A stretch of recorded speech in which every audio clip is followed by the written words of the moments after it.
जातिगत समीकरण के आधार पर टिकटों का बंटवारा होता आया है। गुजरात सरकार ने मुझ पर राष्ट्रद्रोह भी लगाया, राजद्रोह भी लगाया और एनएसए भी लगाया। श्री राष्ट्रीय राजपूत करणी सेना में दायित्व लिया गुजरात का और 2 बार मुझे जेल भी उन्होंने भेजा। बट कहते हैं भाई जाट फर्स्ट पे आते हैं तो सेकंड में राजस्थान के राजपूत आते हैं। एक दूसरे संगठन की स्थापना मैंने अभी कुछ महीनों पहले ही क्षत्रिय करणी सेना परिवार के नाम से की। तो जब आप समाज के लिए उतरते हैं तो राजनीतिक पार्टियों से, सरकारों से आपका घर्षण चलता है, मेरा भी घर्षण हो। 5वीं से 12वीं क्लास के बच्चों के लिए 100% स्कॉलरशिप जीतने का सुनहरा मौका। आज ही करें प्रिंस ओलंपियाड में रजिस्ट्रेशन और जीते ढेरों इनाम। राम राम साहब, मैं मुकेश कुमार थे, देख रहे हो झलको सीकर। आज की शख्सियत आपने करने बैठी है बे कोई परिचय का मोहताज को नहीं, फिर भी थान बता दें। श्री राज शेखावत जी जका आपने क्षेत्रीय करणी सेना का राष्ट्रीय अध्यक्ष है और साथ में मौजूद है आपने संदीप जी चैनपुरा जका क्षेत्रीय करणी सेना का प्रदेशाध्यक्ष है। आज आप बात कर से आप संघर्ष का बाराम और बे कई मुद्दों लेर चल रहा है और ये पथ की ओर बढ़ रहा है। राम राम साहब। राम राम सा, राम राम, जय माता जी की। सर, सबसे पहले तो आपने ऑडियंस ने था को संघर्ष बता दो कि था की शुरुआत खटूँ हुई थी, कहीं साहब शुरुआत करी था जीवन की पढ़ाई लिखाई। बेसिकली मैं हूँ तो राजस्थान का ही, गांव केरपुरा है, जिला सीकर है, राजस्थान से हूँ, लेकिन जन्म गुजरात अहमदाबाद में ही हुआ है मेरा। वहीं से मैंने पढ़ाई भी की, वहीं से मैं बीएसएफ में अपना दायित्व निभाने के लिए तैयार भी हुआ। और बीएसएफ की नौकरी के दौरान 8 साल कश्मीर में भी मैंने दायित्व निभाया। उसके बाद बीएसएफ से आने के पश्चात मैंने एक विचार बनाया कि क्यों ना समाज के लिए भी अब ईमानदारी से काम किया जाए। और मैंने काफ़ी समय तक मैंने ये समाज की सेवा का कार्य शुरू किया। श्री राष्ट्रीय राजपूत करणी सेना में दायित्व लिया गुजरात का और अपना 100% उस वक्त दिया जब पद्मावत फिल्म का जो एक मुद्दा चल रहा था पूरे भारतवर्ष में। उस वक्त भी ईमानदारी से समाज हित के लिए ही जुड़ा था और अपना दायित्व 1000% निभाया। और उसके बाद राष्ट्रीय उपाध्यक्ष का दायित्व भी मिला मुझे, कई प्रदेशों का प्रभार भी मिला मुझे। मैंने मेरा 100% दिया और कहीं न कहीं विचारों के मतभेद के चलते और लक्ष्य के चलते एक दूसरे संगठन की स्थापना मैंने अभी कुछ महीनों पहले ही क्षत्रिय करणी सेना परिवार के नाम से की, जिसका लक्ष्य सिर्फ और सिर्फ संपूर्ण भारतवर्ष में क्षत्रियों को सत्ता में स्थापित करना। उस लक्ष्य को लेके मैंने शुरुआत की, गुजरात से शुरुआत की, गांव-गांव यात्रा की, कैडर तैयार किया, क्योंकि मुझे पता है कि यदि सत्ता में स्थापित होना है तो कैडर गांव-गांव चाहिए। जब मैं वहाँ पे कैडर तैयार कर रहा था तो जब आप समाज के लिए उतरते हैं तो राजनीतिक पार्टियों से, सरकारों से आपका घर्षण चलता है, मेरा भी घर्षण हो। और गुजरात सरकार ने मुझ पर राष्ट्रद्रोह भी लगाया, राजद्रोह भी लगाया और एनएसए भी लगाया और 2 बार मुझे जेल भी उन्होंने भेजा। बट कोई फर्क नहीं पड़ता है। जब समाज हित में जब मैदान में उतरता है कोई व्यक्ति तो उसके लिए यदि ऐसी परिस्थितियों का निर्माण होता है तो वो एक रिवॉर्ड की तरह होता है, एक अवॉर्ड की तरह होता है। तो मुझे उसके लिए मुझे कोई मलाल नहीं है, लेकिन मुझे खुशी इस बात की है कि जिस विषय पे मुझे जेल हुई थी उस विषय में हमने सफलता हासिल की थी। जेल में भी जब जाना पड़ा था बी की खाई वजह ही एक राजपूत समाज की एक बाई ही बी के साथ अन्याय हो, अत्याचार हो, लुआरा गांव है माँ के अमरेली के मायने, और उसको न्याय और अधिकार दिलाने के लिए हम मैदान में उतरे, सरकार से भिड़ गए और न्याय तो मिल गया। लेकिन बाद में सरकार ने जब मौका मिला उन्हें तो मुझ पे राजद्रोह लगाया और मुझ पे और कई धाराएं लगाई और कुछ दिन मैं जेल में भी रहा। लेकिन जो मेरे कदम थे वो रुके नहीं, मैंने कदम बढ़ाना चालू रखा और जो मेरा लक्ष्य था कि गांव-गांव कैडर तैयार करके संपूर्ण क्षत्रियों को सत्ता में स्थापित करूं संपूर्ण भारतवर्ष में, तो विज़न मेरे माइंड में था। इसलिए मैंने एक केसरिया धारण किया था, मैंने इसलिए सफ़ेद वस्त्र धारण किए थे, एक भीष्म प्रतिज्ञा ली थी कि जब तक मैं मेरे क्षत्रियों को संपूर्ण भारतवर्ष में सत्ता में स्थापित नहीं कर दूंगा मैं चैन से नहीं बैठूंगा। और उसी लक्ष्य को मैं निर्धारित करते हुए मैंने गुजरात से शुरुआत की। वहाँ भरपूर सरपंच है, आज हमारे भरपूर क्षत्रिय समाज के सरपंच भरपूर है और विधायक भी भरपूर है। जब गुजरात में सफलता मिली तो मैंने मध्य प्रदेश में विधानसभा चुनाव है तो वहाँ भी मैंने शुरुआत की, गांव-गांव यात्रा की, कैडर तैयार किया और 27 अगस्त को हमने ऐतिहासिक वहाँ आयोजन किया, महापड़ाव का आयोजन किया और उसमें भी सरकार के साथ बैठक हुई और सहमति दर्ज हुई। अब समय आया है राजस्थान का राजस्थान में विधानसभा चुनाव है और यहाँ भी हम पिछले कई दिनों से गांव-गांव यात्रा करके समाज को जागृत कर रहे हैं, उनको आमंत्रित कर रहे हैं कि भाई ये लोकतंत्र है, लोकशाही है। इस लोकतंत्र लोकशाही में यदि राजे रजवाड़े स्थापित करने हैं तो चुनाव लड़ना होगा, लड़वाना होगा और भरपूर मात्रा में मतदान कर अपने समाज के व्यक्ति विशेष को जिताना होगा। राजे रजवाड़े यानी क्या भाई? ग्राम पंचायत, जिला पंचायत, विधानसभा, लोकसभा, राज्यसभा, ये क्या है?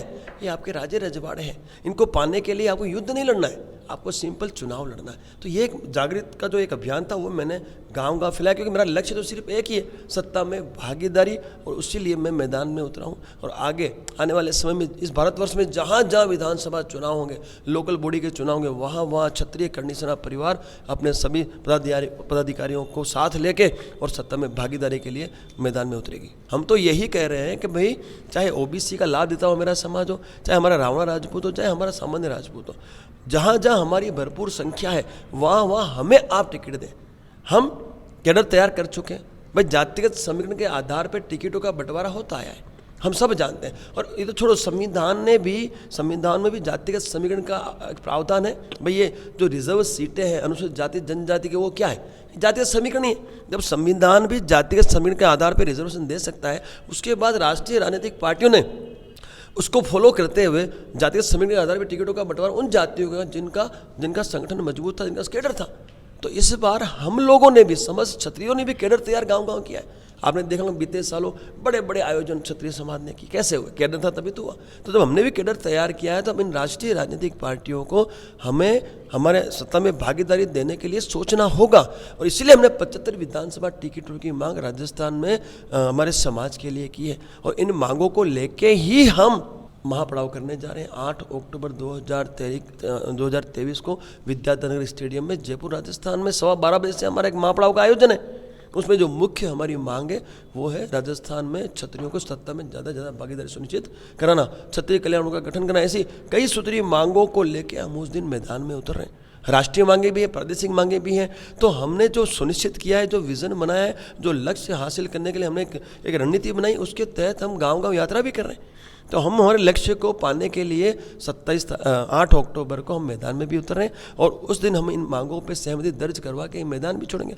और ज़रूरत पड़ी तो हम लोग सचिवालय की और कूच करने से भी नहीं हिचकिचाएंगे। जी हाँ, सेना से सत्ता तक जा रहे हो, सत्ता की ओर बढ़ रहे हो। अब थे जब बता रहे हो कि भाई क्षेत्रीय समुदाय आप और समुदाय ने क्यों साथ में लेकर आगे क्यों कौन बढ़ रहा है? क्योंकि एक कहावत चलेगा, 7 एक को नहीं 7 अनेक को हुआ जड़े पार पड़े। ऐसा है हुक्म।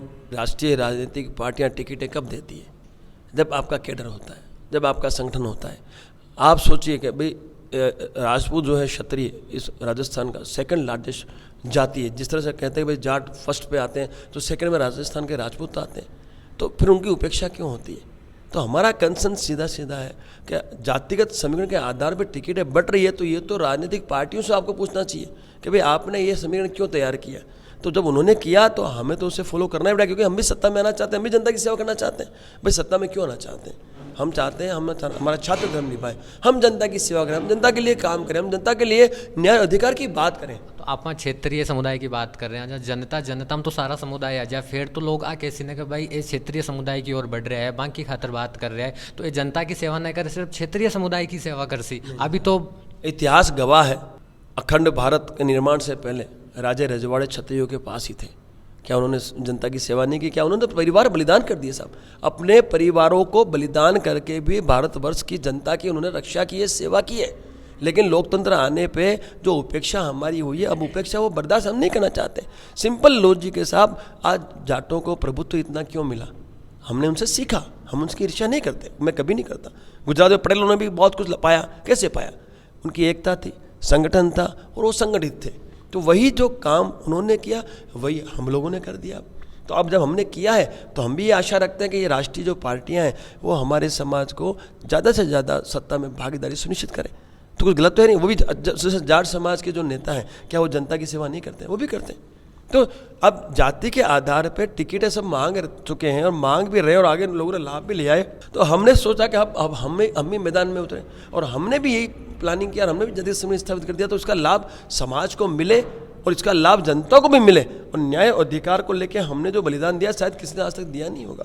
तो हम तो चाहते हैं कि हम सत्ता में स्थापित होकर ही ये कार्यक्रम, आपने देखा होगा भारतवर्ष में कभी भी कोई बड़ी घटना हुई है जैसे कन्हैयालाल की घटना हुई, तब भी लोगों ने क्षत्रियों को याद किया कि यदि यहाँ क्षत्रिय राजपूत होता तो आज इसकी रक्षा कर ली होती। यानी लोग तो चाहते हैं, जनता चाहती है कि लीड क्षत्रिय करे, किंतु कहीं ना कहीं हम राजकीय जो किन्नाखोरी है उसके हम भोग बने हैं और अब वो हम बर्दाश्त नहीं करेंगे। यदि उपेक्षा हुई तो निर्दलीय उम्मीदवार खड़े किए जाएंगे, उनको लड़वाया जाएगा, उनको जिताने का कार्य भी मेरा समाज ही करेगा। और भविष्य में यदि आवश्यकता हुई तो एक ऐसा प्लेटफॉर्म, एक ऐसी पार्टी हम तैयार करके हमारे समाज को देंगे, क्षत्रियों को देंगे, जिस प्लेटफॉर्म से वो पूरे भारतवर्ष में चुनाव लड़ेंगे।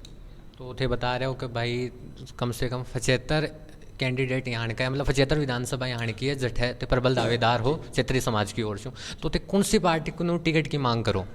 ऐसा है साहब, हमने मांग सभी पार्टियों से की है। जो भी राष्ट्रीय राजनीतिक पार्टी है मेरे क्षत्रियों को ज़्यादा से ज़्यादा प्रतिनिधित्व देगी, उस पार्टी को हम खुले आम समर्थन करेंगे, उनके लिए प्रचार प्रसार करेंगे, गांव गांव जाके लोगों को हम जागृत करेंगे और व्यक्ति विशेष को जिताने के लिए हम लोग मैदान में उतरेंगे। तो हमने तो पहले भी कहा कि जो भी राजनीतिक पार्टी सत्ता में हमें भागीदारी ज़्यादा देगी उसके साथ हम खुलेआम खड़े। लेकिन आप बात करें सनातन की, बात करें अखंड भारत की, तो बहुत सारा दर्शक भी बोला है, बहुत सारे आम जनता भी कह है कि भाई बीजेपी बाकी थोड़ी सी ज़्यादा तरफदारी करे, अब थाना के टिकट कांग्रेस से मिला बाद में थे क्या करो? ऐसा है साहब, मैं एक चीज़ बताना चाहता हूँ, जहाँ संगठन होता है ना, जहाँ संख्या होती है उसकी सुनी जाती है सब। आज यदि मेरे 70-75 विधायक यदि कांग्रेस में हो, चाहे आम आदमी हो, चाहे भाजपा में हो, तो सब उन विधायकों की शक्ति बोलती है साहब, उनकी आवाज़ बोलती है, उनकी एकता बोलती है। तो सब जब संविधान की त्रुटियां दूर की जा सकती है, हो रही है, होती आई है, तो क्या पार्टियों की जो त्रुटियां वो दूर नहीं हो सकती क्या? सब कुछ हो सकता है, लेकिन एक बार सत्ता में स्थापित तो करके देखो। बातों से कुछ नहीं होगा। जब तक ये जनता हमें सत्ता में स्थापित नहीं करेगी, हमारा समाज हमें भरपूर मात्रा में मतदान करके व्यक्ति इसको सत्ता में स्थापित नहीं करेगा, तब तक साहब ये सब बातों का कोई अर्थ नहीं है। लेकिन आप 5 साल सत्ता में स्थापित करके देख लो क्षत्रिय को, हम न्याय अधिकार ना दे दें, हम जनता की सेवा ना कर दें, मैं तो कहता हूँ साहब जनता को रोड रास्ते पर आने की आवश्यकता ही नहीं पड़ेगी। एक बार आप सत्ता में क्षत्रियों को स्थापित करके देख लो साहब, जनता को रोड पर नहीं आने की, सीधी जनता मिले और उनके काम ना हो तो हमारा नाम राज शेखावत नहीं साहब। अगर थाना राजस्थान का विधानसभा वार चुनाव है तो थाना अगर राष्ट्रीय लोकतांत्रिक पार्टी RLP बासु टिकट मिल रहा है, थाको का विचार है? क्या आपत्ति है सब? राष्ट्रीय लोकतांत्रिक जो पार्टी आपकी RLP है, हनुमान बेनीवाल जी हैं, या फिर आपकी आम आदमी पार्टी है, तो यदि ये जो पार्टियां हैं, ये पार्टियां भी अपना प्रभुत्व रखती है राजनीति में। यदि ये पार्टियां भी आके यदि मंच से घोषणा करती है हमारी इन मांगों पे, तो बिल्कुल उस पर भी 100% निर्णय लिया जाएगा। और हमारे समाज को सत्ता में स्थापित करने के लिए यदि कोई भी राष्ट्रीय राजनीतिक पार्टी आगे आती है तो हम उनका लाभ अवश्य लेंगे, और जनता को भी हम सत्ता में स्थापित करने के लिए, भरपूर मात्रा में मतदान करवाने के लिए हमारा जो मैदान है उस मैदान में हम लोग एडी चोटी का जोड़ लगा देंगे। तो चुनाव जीतवा की खातिर युवा बहुत ज़रूरी हुए हैं साहब। आपको बताते हुए मुझे आनंद हो रहा है कि हमारे साथ जुड़े हुए 99% युवा ही है। आप चाहे मेरा फेसबुक पेज देंगे, चाहे इंस्टाग्राम देखें, युवाओं के साथ मैं दिल से जुड़ा हूँ, क्योंकि इस देश का भविष्य युवा ही है। इस देश को चलाएगा कौन? इस देश का युवा चलाएगा। इस देश का जो एक यूथ है, वो यूथ ही इस देश की सबसे बड़ी शक्ति है। मैं तो यूथ को कहता हूँ, मैं यूथ को हमेशा कहता आया हूँ कि आप इस देश की शक्ति हो, और इस शक्ति को ख़त्म करने के लिए जो पड़ोसी मुल्क है, पड़ोसी जो देश है, वो कई साजिशें चलता है, आपको व्यसन के अंदर वो लिप्त कर रहा है। आप व्यसन से दूर रहो, क्योंकि वो तो चाहता है व्यसन पे लिप्त हो जाओ और वो देश पे राज कर ले। लेकिन आपसे मेरा निवेदन है कि यूथ आप हो, आप इस देश का भविष्य हो, आपको व्यसन से दूर रहना है, अच्छा एजुकेशन लेना है, और भारत के निर्माण में आपका सबसे बड़ा आपकी भूमिका सुनिश्चित करनी है आपको। जी हाँ, बार आप क्षेत्रीय समुदाय की राजनीतिक में दावेदारी की बात करते हैं, तो जाट समुदाय का बहुत सारा युवा है जो कि थाने वेशभूषा से थाका जगह थे गहना पहन रखे हो, आंसू बहुत पसंद करे है। आज भी मैं कम से कम बहुत सारा लोगों से मिल रहा है, योजना मन बोल खड़े जा रहे हो, जब मैं भी बता रहे कि आज प्रेस कॉन्फ्रेंस है, बट राजसी शेखावत आसी और बांसु प्रेस कॉन्फ्रेंस में बातें कर से। तो ये बताओ कि बेई के जगह गहना पहरा, बांसु भी बहुत सारा प्रेम है। अब तो क्षेत्रीय समुदाय की ओर बढ़ रहे हो, खट्टा नगड़ भी तो नाराज हो जाए? नहीं साहब, कोई नाराज नहीं है मेरे से। इतना अवश्य कहूँगा कि कभी जाट समाज के विरोध में कभी आपने मेरा स्टेटमेंट देखा? व्यक्ति विशेष के लिए कभी बोला हो तो अलग बात है, बाकी जाति को मैंने कभी टारगेट नहीं किया, ना मैं कभी कर सकता हूँ, क्योंकि जाट समाज भी तो मेरा ही परिवार है। बता रहे हो कि भाई 8 अक्टूबर का मान एक महाआयोजन है जयपुर के मायने 12:15 बजे, तो भी बैठे था कि कहीं मांग है, तो कहीं काम बता रहे हो, या कहीं यहाँ का मुद्दा है जहाँ पर चर्चा कर पूछाओ और भाई मांगा थे मनवा पूछाओ? ऐसा है हुक्म, जो हमारी मांगे हैं वो गौ पालक प्रतिपाल को ध्यान में रखते हुए, छात्र धर्म को ध्यान में रखते हुए, जैसे आपने कहा जाटों की, तो सनातन धर्म की मांगों में सब आ गए, सब के सब जो भी सनातनी है वो सभी सनातन धर्म की मांगों में आ गए। 8 अक्टूबर को ठीक विधानसभा चुनाव से पहले क्षत्रिय एकता महापड़ाव का आयोजन समस्त क्षत्रियों को साथ में लेके जयपुर राजस्थान विद्याधर नगर स्टेडियम में आयोजित होने जा रहा है। मैं वो पढ़ के आपको सुनाना चाहूँगा, जनता तक पहुँचाना चाहूँगा कि हम लोग सनातन धर्म को लेके किस तरीके से बिल्कुल सीरियस हैं। जो पहली मांग है सत्ता में भागीदारी, राष्ट्रीय पार्टियों द्वारा क्षत्रियों को उनके प्रभुत्व वाली समस्त विधानसभाओं में टिकटों का वितरण करना। दूसरी मांग है क्षत्रिय कल्याण बोर्ड और स्वर्ण आयोग का गठन करना। तीसरी जो हमारी मांग है क्षत्रिय छात्रों के लिए प्रत्येक जिले में हॉस्टल का निर्माण किया जाए। चौथी मांग है महापुरुषों और वीरांगनाओं का इतिहास संरक्षित करने हेतु आयोग का गठन किया जाए। पांचवी जो मांग है सनातन बोर्ड का गठन, आगे राष्ट्रीय मांग सब सनातन बोर्ड के लिए। फिर छठी मांग है जनसंख्या नियंत्रण कानून लागू कर शीघ्र अतिशीघ्र उसको लागू किया जाए। प्रदेश में गौ रक्षार्थ कड़े कानून बनाना और गौ माता को राष्ट्र माता का दर्जा दिलवाने हेतु उत्तराखंड के तर्ज पर प्रदेश में बिल पास कर केंद्र को सुपुर्द किया जाए। फिर मांगे लव जिहाद, लैंड जिहाद और धर्म परिवर्तन जिहाद को पूर्ण विराम देने हेतु कड़े कानून बनाना और शीघ्र अतिशीघ्र अनुपालन करना। नौवीं जो हमारी मांग है वो हिंदुस्तान को हिंदू या सनातन राष्ट्र घोषित किया जाए। 10वीं जो मांग है हमारी एक देश एक कानून की मांग है। समान नागरिक संहिता यूनिफाइड सिविल कोड को संपूर्ण हिंदुस्तान में तुरंत प्रभाव से लागू किया। 11वीं जो हमारी मांग है वो है मठ मंदिरों पर से सरकार का अंकुश खत्म किया जाए। 12वीं जो मांग है हमारी सभी भूतपूर्व सैनिकों, अर्धसैनिक बलों और शहीदों के परिवारों को आर्थिक सहायता और सरकारी नौकरी में प्रधानता दी जाए। 13वीं जो मांग है हमारी वो है एट्रोसिटी का कोई विरोध नहीं, किंतु एट्रोसिटी के दुरुपयोग को रोकने के लिए कड़े कानून का गठन हो और एक प्रोत्साहन राशि जो उनको मिलती है तुरंत प्रभाव से बंद की जाए, क्योंकि व्यापारीकरण कर दिया है कुछ लोगों ने इसको, और साथ ही साथ जांच के पश्चात गिरफ्तारी की जाए। 14वीं जो हमारी मांग है वो आरक्षण को लेके, आरक्षण का भी कोई विरोध नहीं है, किंतु आरक्षण की समीक्षा होनी चाहिए और क्रिमिलेयर का प्रावधान हो ताकि वंचित जरूरतमंद वंचित लोगों तक इसका लाभ अवश्य पहुंच सके और आरक्षण का प्रावधान आर्थिक आधार पर। 15वीं में हमारी मांग है वो है मेवाड़ नरेश क्षत्रिय कुलभूषण श्री श्री महाप्रताप सिंह जी की जन्म जयंती पर संपूर्ण राष्ट्र में राष्ट्रीय अवकाश घोषित किया जाए। 16वीं जो हमारी मांग है वो जनजाति उप योजना क्षेत्र TSP में लोकतांत्रिक हक बहाल किए जाए। सरपंच प्रधान विधायक के पद सभी वर्गों के लिए किए जाए। फिर 17वीं हमारी मांग है राजस्थान में PWD रोड पर टोल टैक्स बंद किए जाए। TSP में बजरी के पट्टे का या लीज जारी किए जाए। राजस्थानी भाषा को प्रादेशिक भाषा की मान्यता दी जाए।